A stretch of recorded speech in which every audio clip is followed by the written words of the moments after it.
Hello, my name's Alona and I'd like to cast some light on the problem of the wrong career path choice.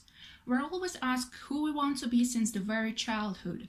As the years go by, our answer alters, but one day we're supposed to give an exact one which somehow should define the rest of our lives. However, quite frequently, this initial choice of profession happens not to coincide with the job we do after the graduation. I'll tell you a short story for a start. 2 out of 3 people with a degree in my family have never worked at the position stated at their diploma. Let's take my sister as an example. At first, she was enrolled at the Department of Tourism, then she decided to transfer to the Economics Department and received her degree there. Having spent 6 years, lots of effort, and a small fortune to get her diploma, she found her true vocation in teaching preschool children.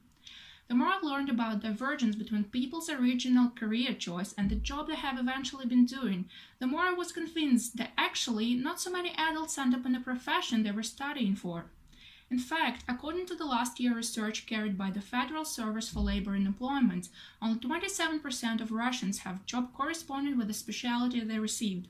In other words, there are over 70% of people who decided not to follow their first chosen occupation. It's rather an impressive number, isn't it? Needless to say that the wrong choice of a profession prompts to have second thoughts not only you, but also the state system of tertiary education. Not only you waste your time, effort, and money, but also the government spends its resources on you, expecting to get a skilled specialist that would be useful for the country. Thus, sometimes, instead of failing everybody's hopes and expectations, it's better to quit at the right moment.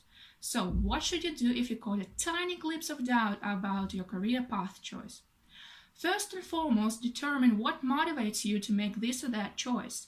Not a widely famous blogger, Tim Urban, the author of Wait by Why website, claims that every one of us has the earning octopus.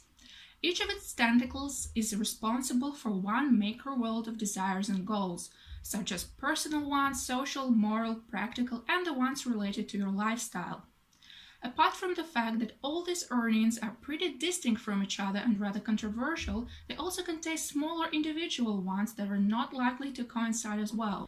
While you discover what longings dominate in your head and stimulate you to choose a career, bear in mind that no human in the world is able to make his or her earning octopus fully satisfied and happy. Additionally, in the process of analysis, you may find out that your initial choice of profession was influenced by some external authorities.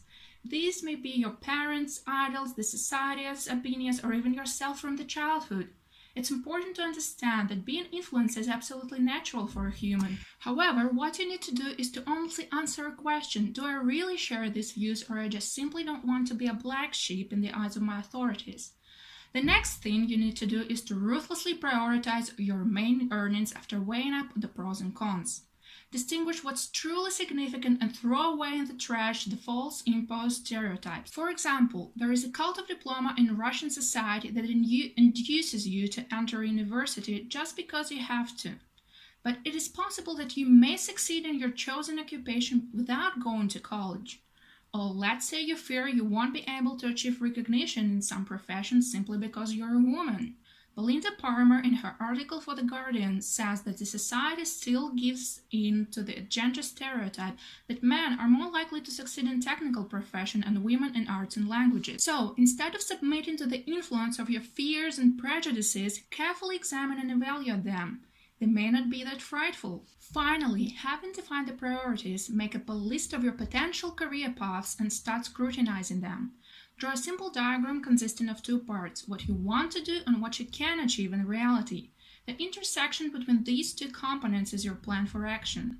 Lots of people state the lack of knowledge about what one or another specialist really does for his or her job as one of the main reasons of their wrong career path choice. You should treat your list of careers as a scientist working in a lab. Experiment, study them in practice, make mistakes, and on this basis adjust your plan just like a scientist corrects his or her hypothesis. The main point is not to let your fear of making adult decisions to discourage your desire to act. Think about the long-term big picture in order to not procrastinate too much. In conclusion, imagine yourself on the deathbed. What do you regret? If you catch yourself thinking, if only I had quit this earlier. By the way, it's the second most popular regret about careers according to Harvard Business Review. So if you caught yourself thinking this way, then probably you should ask yourself another question. Am I satisfied with my chosen career path? Perhaps it's not too late to start afresh. Thank you.